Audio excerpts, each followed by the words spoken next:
চিলমারীর সংস্কৃতির সাথে অঙ্গাঙ্গিভাবে জড়িয়ে আছে চিলমারী অষ্টমীর মেলার ইতিহাস।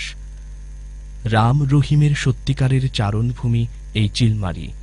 ধর্মীয় দিক থেকে অষ্টমীর স্নান হিন্দু সম্প্রদায়ের হলেও শুরু থেকেই এই মেলাটি জাতি, ধর্ম, বর্ণ নির্বিশেষে পরিণত হয়েছে এই জনগোষ্ঠীর মিলন মেলায়। মূলত চিলমারীর অষ্টমীর মেলা হিন্দু সম্প্রদায়ের একটি তীর্থস্থান। ১৯৪৫ সালে মনতোলা নামক নদীর উপকূল ঘেঁষে এই মেলাটি হতো। এ সময় এখানে ছিল চিলমারীর প্রাচীনতম নৌবন্দর। ১৯৪৫ সালে, অর্থাৎ যখন কিনা ছিল অবিভক্ত বাংলা, সেই সময়টাতে এই অঞ্চল থেকে পাটজাত দ্রব্যাদি জাহাজ অথবা নৌকা যোগে চিলমারীর বন্দর থেকে আসামের জলপাইগুড়ি জেলার ধুবড়ী নৌবন্দরে এবং ঢাকার নারায়ণগঞ্জ বাণিজ্যিক নৌবন্দরে নেওয়া হতো। ওই সময়টাতে চিলমারীর অষ্টমীর মেলাতে যারা স্নান করতে আসতেন তাদের বিরাট অংশই আসত আসামের বিভিন্ন এলাকা থেকে। ওই এলাকা থেকে পুণ্যার্থী ছাড়াও আসত প্রচুর জটাধারী সাধু সন্ন্যাসী। এছাড়াও তদানীন্তন পূর্ব বাংলার রংপুর, দিনাজপুর, ঢাকা সহ বিভিন্ন এলাকা থেকে পুণ্যার্থীরা জিপ, মোটর গাড়ি যোগে আসত। তবে দূর দূরান্তের পুণ্যার্থীরা বেশিরভাগ ট্রেন যোগে মহকুমা শহর কুড়িগ্রামে আসার পর গরুর গাড়িতে করে চিলমারীতে আসত।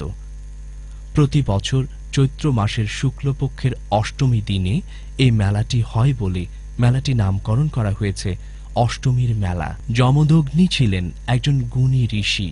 তার নিবাস স্থল ছিল বগুড়ার মহাস্থানগড়ে।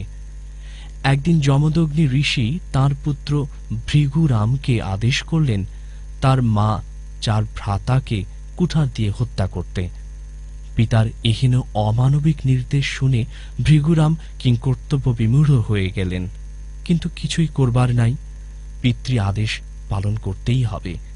অবশেষে ভৃগুরাম মা ও চার ভ্রাতাকে হত্যা করল। কিন্তু এ কি, কুঠার তো আর হাত থেকে পড়ছে না। ভৃগুরাম তখন পিতার চরণে লুটিয়ে পড়ে কাঁদতে লাগল। পুত্রের কান্না দেখে পিতার মন শীতল হল। ঋষি মৃত মাতা ও চার পুত্রকে জীবন দান করলেন। কিন্তু মাতৃ হত্যা করার পাপে ভৃগুরাম অভিশপ্ত। অভিশাপ মোচন না হওয়া পর্যন্ত কুঠার হাত থেকে খুলবে না।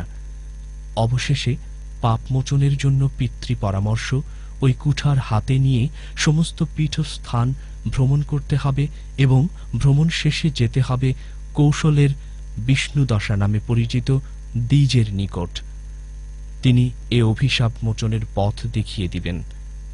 ভৃগুরাম নিজের শরীরের সাথে আটকে যাওয়া অভিশপ্ত কুঠার নিয়ে চষে বেড়াতে লাগল গোটা ভারতবর্ষের তীর্থস্থান।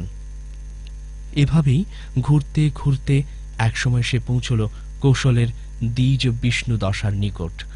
বিষ্ণুদশা পরামর্শ দিলেন, যাও মানস সরোবরে, সেখানে গিয়ে পর্বত কেটে হ্রদ সৃষ্টি করো। যেদিন তুমি হ্রদ কেটে সেই জলে স্নান করতে পারবে সেই দিনই তোমার মুক্তি। ভৃগুরাম ছুটে চলল মানস সরোবরে।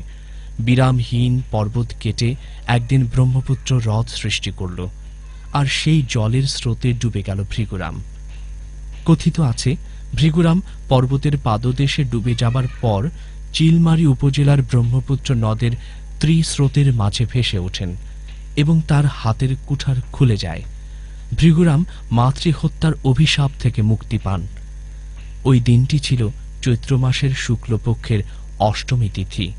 সেই থেকে হিন্দু ধর্মের মানুষজন জীবনের সকল পাপ মোচনের জন্য প্রতি বছর নির্দিষ্ট এই দিনটিতে ছুটে আসেন চিলমারীতে। ব্রহ্মপুত্রের ভাঙনের কারণে বারবার মেলাটি স্থানান্তরিত হলেও বর্তমান রমনা নদীর ঘাটে মেলাটি অনুষ্ঠিত